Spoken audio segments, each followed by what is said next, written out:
Аз съм организатор, фирмата ни се казва Спорт Сандро и се занимаваме с коне сигурно 12-13 години с бегови коне.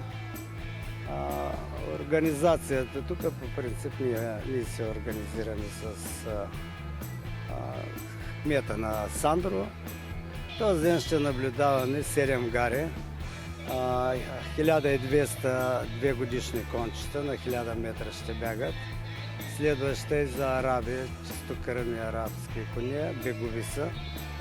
На 1400 метра ще са те. След това имаме 1600 метра. 1600, 3 плюс жребци и кобили. Те са под егидата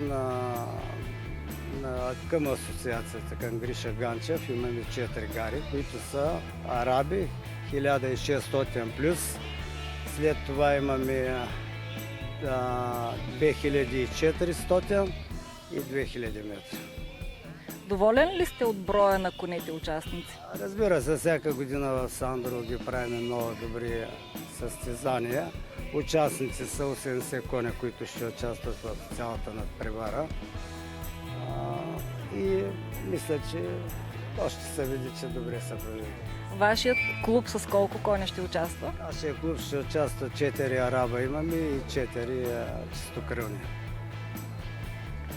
На къде върви тази дисциплина? При нас в България е малко трудно, за това, че имаме проблеми с асоциацията. Смисъл такъв, че има да се доизчистват някои работи.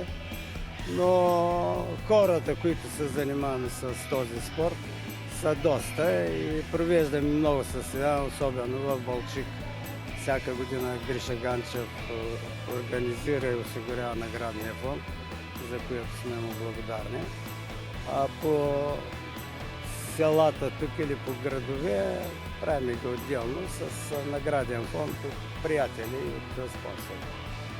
Според вас какво трябва да се направи, за да се подобри тази дисциплина? Много работа имаме да вършим, за да се организираме както трябва да бъде. По-лесно да си караме конете в чужбина, ставаме членове на техни асоциации и се състезаваме в чужбина.